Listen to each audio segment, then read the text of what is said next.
Hi guys and welcome back to mission 99 plus. So आज हम करने वाले हैं हमारा chapter number 3 metals and non metals continue करने वाले हैं। थर्ड टॉपिक करेंगे how do metals and non metals react. आज ये वाला टॉपिक करेंगे, ठीक है। ये हमारी इस चैप्टर की थर्ड वीडियो है एंड हम इस सीरीज़ में क्या कर रहे हैं, एनसीईआरटी को लाइन बाय लाइन कवर कर रहे हैं बिकॉज बोर्ड्स में लाइन बाय लाइन एनसीईआरटी से ही आता है, ठीक है जी। एंड साथ के साथ हम इसके क्वेश्चन आंसर्स भी कवर अप कर रहे हैं because time is less, we have to like question answer अगर हम साथ साथ करते हैं ना तो हमारी मेमोरी में जो है बैठ जाता है कि दैट टॉपिक इज़ इम्पॉर्टेंट या फिर हम इसको लीव कर सकते हैं, ये हमारी मेमोरी में बैठ जाता है, राइट। सो हमने क्या करना है, साथ साथ हम लोग क्वेश्चंस कर रहे हैं एंड मैं आपको साथ साथ अपने नोट्स के साथ भी समरी देती रहती हूँ चैप्टर्स की कि हमने इस वीडियो में क्या पढ़ा, तो आपकी मेमोरी में जो है अच्छे से लॉन्ग टर्म में स्टोर हो जाता है जो जो मैं आपको पढ़ाऊँगी, ठीक है। सो थर्ड टॉपिक करेंगे आज, how do metals and non metals react. So let's start. So अब हमने प्रीवियस एक्टिविटीज़ में क्या देखा, जो हमारी ऊपर की एक्टिविटीज़ थी पहली दो वीडियोज़ में हमने क्या देखा कि जो मेटल्स है वो बहुत सारे जो है रिएजेंट्स के साथ रिएक्ट करता है, ठीक है। रिएजेंट्स क्या होते हैं, रिएजेंट्स ऐसे सब्सटेंसेस होते हैं एक रिएक्शन में जो कि एक रिएक्शन को फास्ट कर देते हैं कंपैरेटिवली। उनका इतना रोल नहीं होता है रिएक्शन में, बट उनका काम होता है कि एक रिएक्शन को रिएक्टेंट से लाइक लेफ्ट हैंड साइड से राइट हैंड साइड तक लेकर जाना, ठीक है। रिएक्टेंट से प्रोडक्ट तक लेके जाना, ये जो है हमारे रिएजेंट का काम होता है, ठीक है। और इनका एज सच कोई मतलब इट डिपेंड्स कि कुछ कुछ जो रिएजेंट्स होते हैं वो रिएक्शन में मिक्सअप होके कुछ ना कुछ करते हैं, बट कुछ कुछ होते हैं जो बिल्कुल भी उनका लाइक ऐसा कुछ नहीं होता कि उनको मिक्स नहीं होते हैं ज़्यादा, वो जस्ट अपना काम करके चले जाते हैं। जैसे कि एक मूवी है मान लो, ठीक है, एक लव स्टोरी है, तो उसमें जैसे साइड कैरेक्टर्स दिखाते हैं ना, वो उसको छोड़ दिया, वो उसको छोड़ दिया, देन वो साइड में निकल जाते हैं। साइड कैरेक्टर्स जो होते हैं वो एट द एंड हीरो और हीरोइन को मिलवा देते हैं। सो रिएजेंट्स का भी अपना यही काम होता है, वो हीरो हीरोइन को मतलब कि रिएक्टेंट्स को जो है प्रोडक्ट्स में कन्वर्ट कर देते हैं एंड खुद जो है वो साइड में चले जाते हैं। ये होते हैं हमारे रिएजेंट्स। सो अब क्या है आगे, अब हम थोड़ा क्लास 9th में जाते हैं। हमने इलेक्ट्रॉनिक कॉन्फ़िगरेशन पढ़ी थी एलिमेंट्स की, राइट। हमने ये भी पढ़ा था कि जो नोबल गैसेस होती हैं हमारी, उनकी जो है सारे के सारे हमारे वैलेंस शेल्स जो हैं वो कम्प्लीटली फिल्ड रहते हैं, राइट। नोबल गैसेस के सारे वैलेंस शेल्स फिल्ड रहते हैं, क्योंकि सी नोबल गैसेस ये आप कैसे याद कर सकते हो कि नोबल गैसेस बहुत नोबल है, वो किसी के पीछे नहीं पड़ता, उसका खुद सबके पास उसके पास खुद सब कुछ है। अब एक देखो रिच इंसान होगा, वो किसी के पीछे नहीं भागेगा ना कि आई नीड दिस, मेरे को ये भी चाहिए, मेरे को वो भी चाहिए। रिच इंसान के पास सब कुछ है, उसको कुछ नहीं चाहिए, that is the noble man, fine. और वुमेन, फेमिनिज्म। सो नोबल गैसेस क्या होते हैं, उनके पास सारे के सारे वैलेंस शेल्स जो हैं कंप्लीटेड रहते हैं, फाइन। सो अब we therefore explain the reactivity of elements as tendency to attain a completely filled valence shell।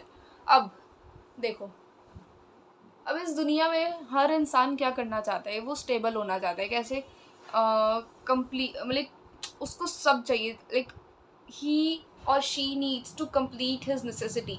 वो तभी तो इधर से उधर एक इंसान काम क्यों कर रहा है, of course he needs money, money से वो कुछ करेगा, लाइक अपने लिए नेसेसरी जो एक लिविंग के लिए नेसेसरी गुड्स हैं वो उसको कलेक्ट करेगा, right.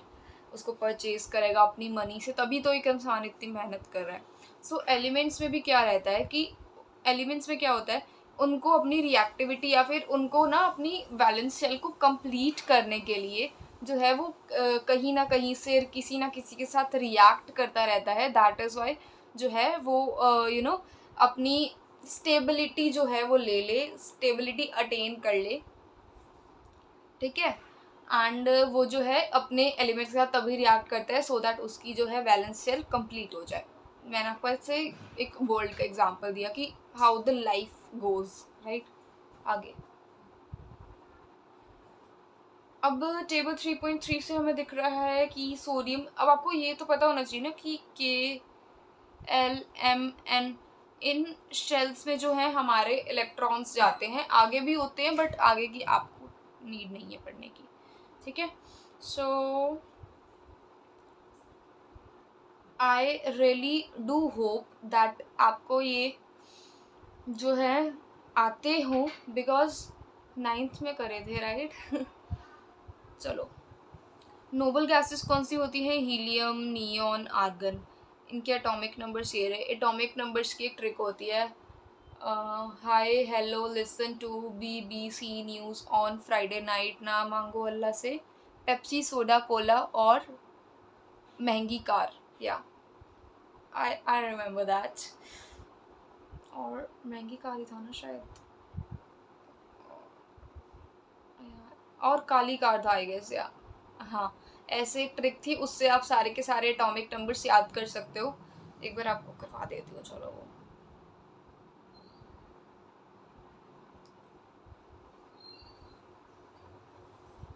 High means hydrogen, hello fine, hi hello listen LI, 2 जो है हमने ऐसे ही रखा है। अब आगे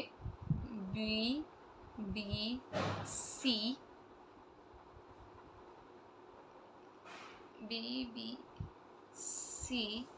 न्यूज़ ऑन फ्राइडे नाइट, ना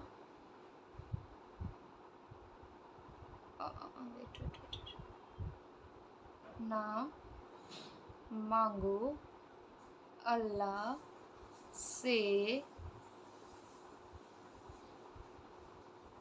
पेप्सी, और क्या था, सोडा का क्या था, ओके कुछ तो होगा, पेप्सी, सोडा, कोला और कीमती कार, ऐसा कुछ था। सो कैल्शियम का 20, इसका 19 था, एंड ऐसे ही जो थे हमने याद करे थे। फाइन, ये रहे। हाँ ये रहा, 17 पे आएगा। सोडा, कोला और कीमती कार।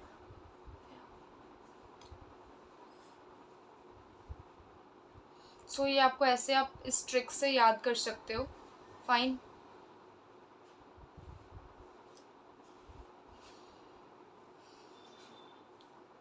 अब हम फिलिंग कैसे करते हैं? अगर हम KLMN का ही लेकर चलें, सो ये रहा KLMN।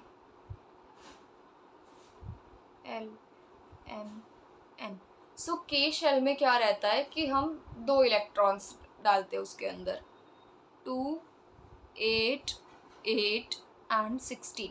ये जो है हमारा अकॉर्डिंग टू हमारा एटॉमिक नंबर होता है, ठीक है। सो K में हमेशा 2 आती हैं, बाकी में 8, 8 एंड देन 16। फाइन, अब इसमें हमें दे रखा है सोडियम का एग्जाम्पल। सोडियम का क्या होता है एटॉमिक नंबर? 11 होता है Na का। तो कैसे फिल करेंगे? सबसे पहले 11 हमें फिल करना है ना, Na11। तो क्या होगा, सबसे पहले इसको इरेज कर देते हैं।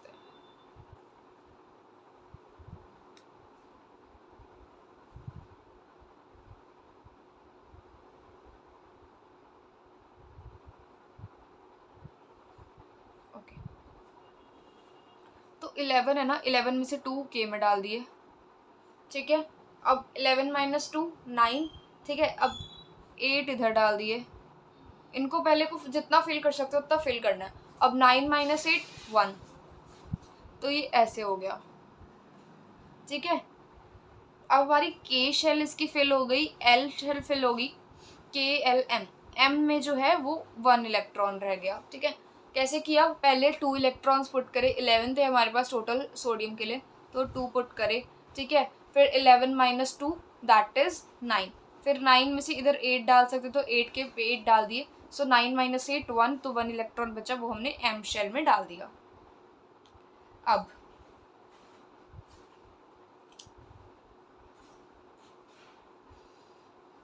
सोडियम में हमने ये देखा कि जो हमारा एक इलेक्ट्रॉन है वो M शेल में है।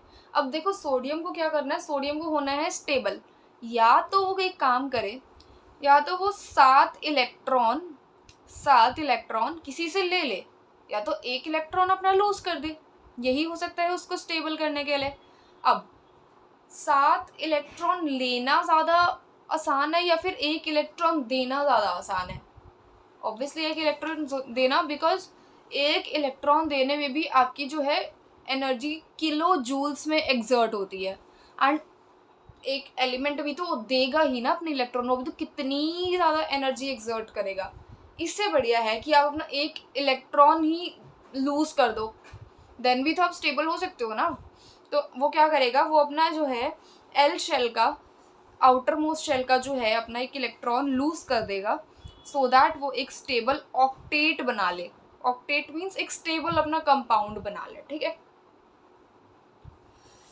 अब जो उसका न्यूक्लियस है, nucleus, protons, electrons, I am very very like very well hoping that आपको ये पता होंगे प्रोटॉन्स क्या होते हैं। प्रोटॉन्स पॉजिटिव चार्ज होते हैं, इलेक्ट्रॉन्स नेगेटिवली चार्ज होते हैं, ठीक है। एंड न्यूट्रॉन्स जो होते हैं वो हमारे न्यूक्लियस के होते हैं। न्यूक्लियस के अंदर प्रोटॉन्स और न्यूट्रॉन्स होते हैं, एंड इलेक्ट्रॉन्स जो होते हैं वो उसके अराउंड शेल्स में रिवॉल्व करते हैं। ये हमने 9th क्लास में थॉमसन, रदरफोर्ड एंड बाकी सारे मॉडल्स में हमने ये पढ़ा था। Do you remember that? Because you need to remember that. अगर याद नहीं है सो रट्टा मारो, because we don't have time कि अब आप लोग क्लास 9 से जाके ये टॉपिक्स पढ़ोगे। What the hell is happening to my screen?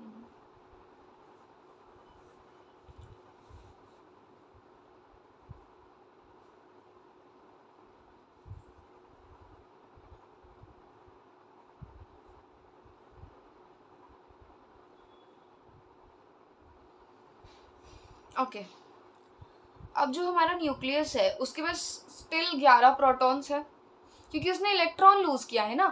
Sea shells जो है, मतलब शेल्स के अंदर जो इलेक्ट्रॉन्स जो है वो हमारे रिवॉल्व कर रहे हैं, इलेक्ट्रॉन्स ही तो लूज कर सकते हैं ना एक सब्सटेंस। सो वो 1 इलेक्ट्रॉन को जो है वो लूज कर दे रहा है, तो उसके पास 10 इलेक्ट्रॉन्स हो रहे हैं, लेकिन स्टिल उसके पास 11 प्रोटॉन्स तो हैं ही उसके न्यूट्रॉन के अंदर। सो क्या होगा, सोडियम के पास जो है एक नेट पॉजिटिव चार्ज आ जाएगा, मतलब कि +11, देखो उस पास 11 जो होंगे वो पॉजिटिव होंगे और 10 जो हैं वो नेगेटिव होंगे, तो अल्टीमेटली पॉजिटिव वाला is winning, fine. So ultimately sodium के पास जो होगा वो एक पॉजिटिव चार्ज उसके पास आ जाएगा, fine. On the other hand अगर हम क्लोरीन की बात लेके चले, क्लोरीन क्या होता है, क्लोरीन का एटॉमिक नंबर होता है 17।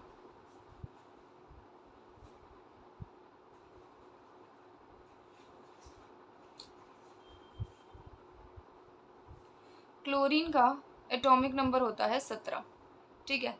सो अब इसको क्या करेंगे, हम इसको डिस्ट्रीब्यूट करेंगे 2, 17 - 2 15, 15 - 8 7, देन 7 है तो इधर 7 लिख देंगे, ठीक है।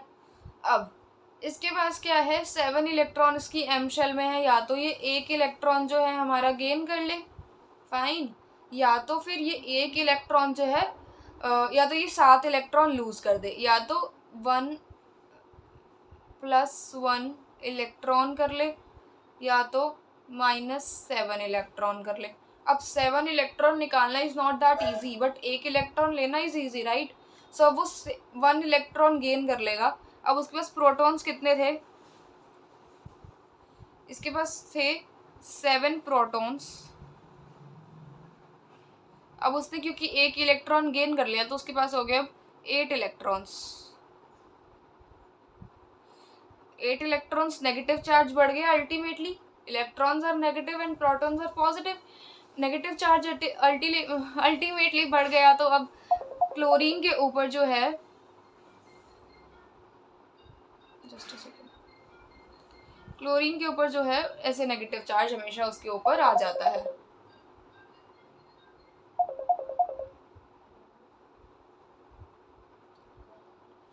फाइन, इस टॉपिक में ही आई गेस सारा टाइम लग गया।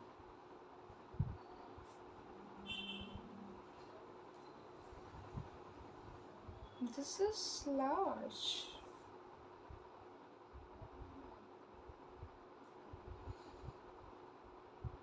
अब क्लोरीन नेगेटिव का समझ आ गया आपको।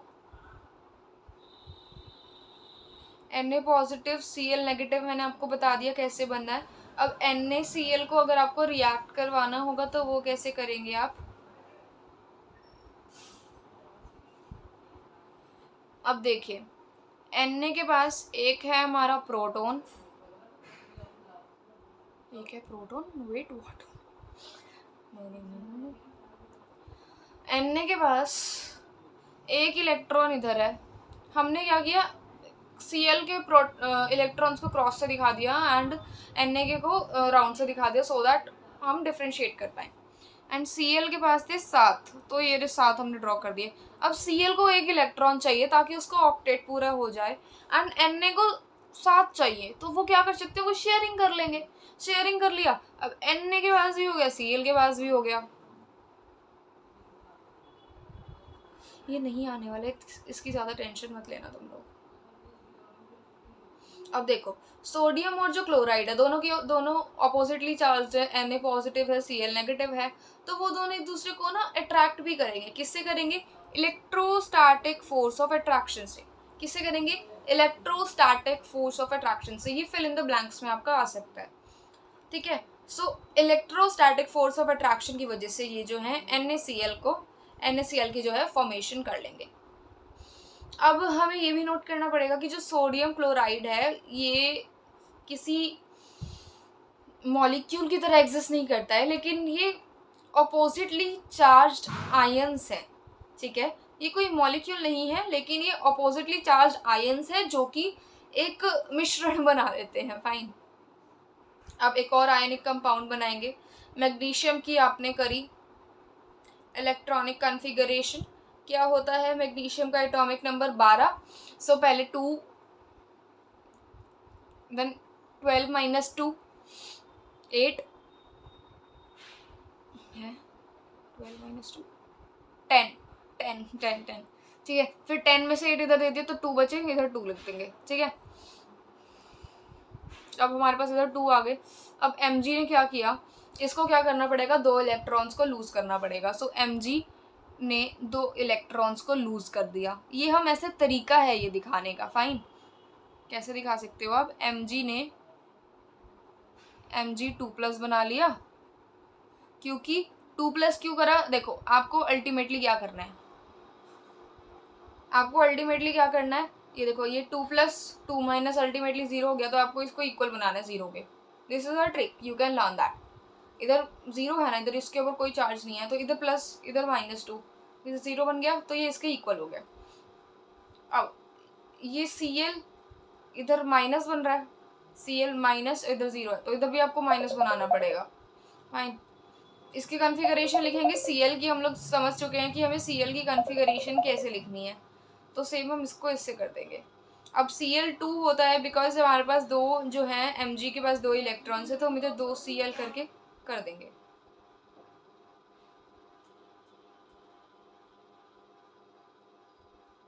अब आयनिक कंपाउंड्स क्या होते हैं हम ये समझेंगे। आयनिक कंपाउंड्स का फिजिकल नेचर कैसा होता है? आयनिक कंपाउंड्स जो होते हैं वो सॉलिड्स होते हैं, ठीक है, और वो कहीं ना कहीं हार्ड होते हैं, क्योंकि उनके अंदर स्ट्रॉन्ग फोर्स ऑफ अट्रैक्शन होता है पॉजिटिव और नेगेटिव आयंस के बीच में, ठीक है। सॉलिड होते हैं, हार्ड होते हैं, ठीक है, because of the strong force of attraction between positive and negative ions. और ये जो कंपाउंड्स होते हैं जनरली ब्रिटल होते हैं, ठीक है, और ये जो है पीसेस में ब्रेक डाउन हो सकते हैं अगर हम इसके ऊपर प्रेशर अप्लाई करें। अब मेल्टिंग और बॉइलिंग पॉइंट कैसा होता है इनका? हाई मेल्टिंग और बॉइलिंग पॉइंट होता है। द रीज़न बीइंग, इनको जो है स्ट्रॉन्ग इंटर आयनिक अट्रैक्शन होती है, तो ज़्यादा एनर्जी जो है इनको तोड़ने में लगती है। सॉल्युबिलिटी क्या होता है? सॉल्युबिलिटी इनकी जो है जनरली जो है लाइक सॉल्यूबल होते हैं वाटर में, लेकिन इनसॉल्यूबल होते हैं केरोसिन या फिर पेट्रोल में।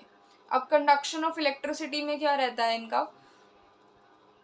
मूवमेंट ऑफ चार्जेस होती है कंडक्शन का मतलब। Conduction of electricity is basically the movement of charges.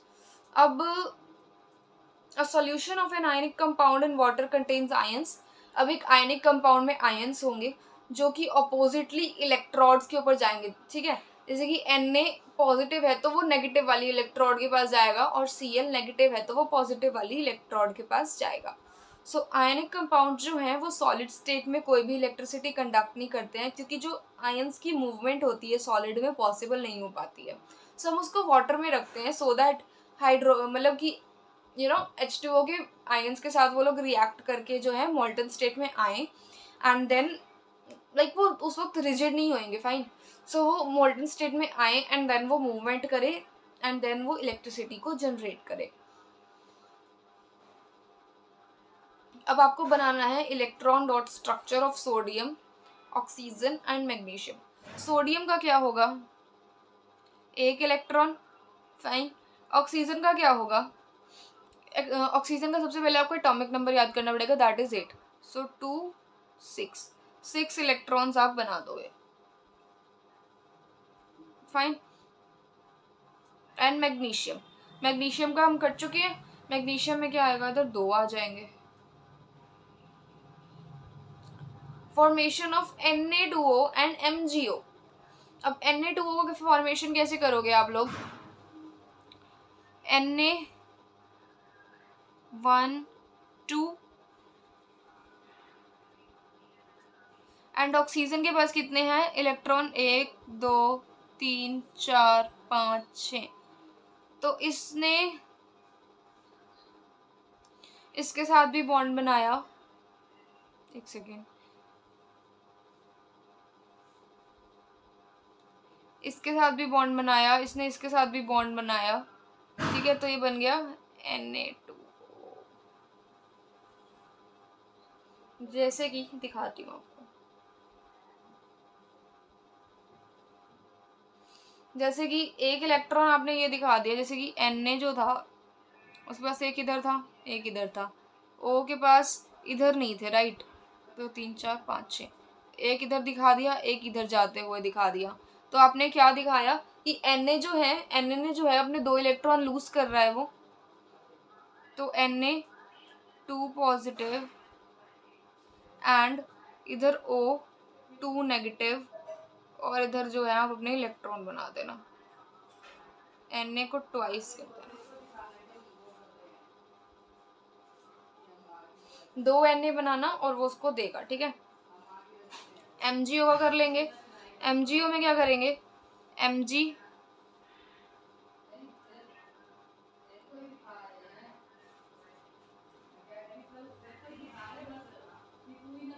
बन गया Mg2 पॉजिटिव क्योंकि उसने 2 इलेक्ट्रॉन दिए, और O ने 2 नेगेटिव क्योंकि उसने 2 इलेक्ट्रॉन लिए। अब उनके पास हाई मेल्टिंग पॉइंट क्यों होता है, द रीज़न बीइंग उनके अंदर जो है स्ट्रॉन्ग इंटर आयनिक अट्रैक्शन होती है, और उसको ब्रेक करने के लिए ज़्यादा प्रेशर लगता है। दैट इज़ वाई जो है मतलब उनको ब्रेक करने के लिए ज़्यादा एनर्जी लगती है, तो दैट इज़ वाई उनके पास मेल्टिंग और बॉइलिंग पॉइंट जो है उसका ज़्यादा होता है।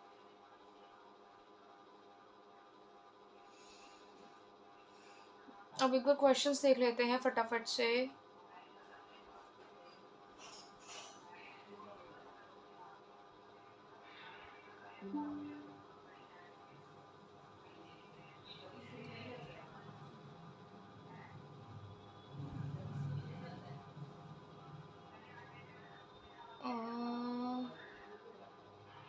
इसके ज़्यादा क्वेश्चंस होते नहीं हैं, है ही नहीं।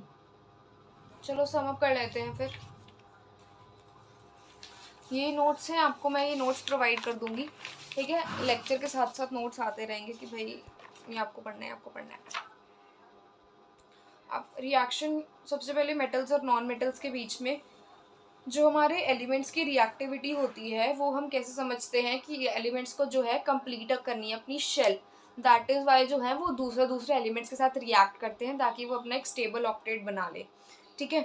जो हमारे मेटल्स होते हैं वो इलेक्ट्रॉन्स लूज करते हैं अपनी वैलेंस शेल से और पॉजिटिव बन जाते हैं, जैसे कि सोडियम मैग्नीशियम, आपने नोटिस किया होगा ये हमेशा पॉजिटिव बन रहे हैं। लेकिन जो हमारे नॉन मेटल्स होते हैं जैसे कि क्लोरीन, ऑक्सीजन, ये हमेशा नेगेटिव होते हैं, ठीक है। मतलब कि ये लोग जो है अपने प्रोटॉन्स दे देते हैं एंड ये हमेशा नेगेटिव बनते हैं, या फिर आप ये भी बोल सकते हो कि वो हमेशा इलेक्ट्रॉन गेन करते हैं।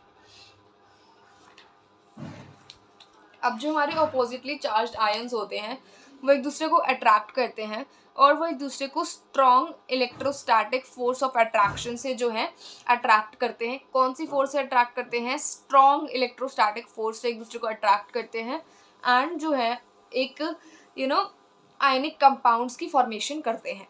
अब MgCl2 की फॉर्मेशन कर ली है हमने, फाइन। Na2O की भी कर ली है एंड NaCl की भी कर ली है, MgO की भी कर ली है, MgCl2 की भी कर ली है। अब प्रॉपर्टीज़ क्या है आयनिक कंपाउंड्स की? वो सॉलिड होते हैं, ब्रिटल होते हैं, हाई मेल्टिंग और बॉइलिंग पॉइंट होता है। द रीज़न भी उनके अंदर स्ट्रॉन्ग इंटर आयनिक अट्रैक्शन होता है, क्योंकि उनको जो है हमें ज़्यादा एनर्जी लगती है उनको ब्रेक करने के लिए, उनके बॉन्ड को। और वाटर में सॉल्यूबल होते हैं लेकिन केरोसिन और पेट्रोल में सॉल्यूबल नहीं होते हैं। इलेक्ट्रिसिटी कंडक्ट करते हैं सॉल्यूशन में और मोल्टन स्टेट में, सॉलिड्स में नहीं करते हैं। और दोनों केसेस में जो है जो हमारे फ्री आयंस है वो फॉर्म होते हैं और इलेक्ट्रिसिटी कंडक्शन होती है। ठीक है जी, सो ये थी आज हमारी थर्ड वीडियो। अब 2 वीडियोस और, ये जो आपका चैप्टर है पूरा का पूरा हम एंड कर देंगे, ठीक है, with question answers. Occurrence of metals रह गया है आपका और रह गया है कोरोजन। फिर जो है आपका चैप्टर फिनिश हो जाएगा एंड देन हम फिर अपना नया चैप्टर शुरू करेंगे। Most probably I think light शुरू करने वाले हैं हम। So that is it for today's video. Thank you so much and पढ़ते रहो। आपको अभी ब्रेक मिला हुआ है, दिवाली ब्रेक है आपके पास, आप उसमें अपना पूरी की पूरी जी जान लगा दो एंड जितना सिलेबस कवर अप कर सकते हो साइंस का उतना तो कर ही लो, बिकॉज साइंस इज़ ईजी, आप कर सकते हो। ठीक है, 2-3 घंटे दोगे, जितना मैं पढ़ा रही हूँ उतना भी करोगे तो आपको बहुत अच्छे से हो जाएगा। कोई आपको सैम्पल पेपर लगा लेना इन टाइम पे, बट कोई भी बुक लगाने की ज़रूरत नहीं है। NCERT करो, NCERT से ही आएगा। डाउट्स हो तो कमेंट सेक्शन में पूछ लेना, I will answer every doubt, मैं देती हुई हूँ आंसर, फाइन। एंड अगर कोई डाउट हो तो पूछ लेना एंड और कोई भी इशू आ रहा हो related any study related anything you can ask. I'm here to solve your doubts. Thank you so much. Bye bye.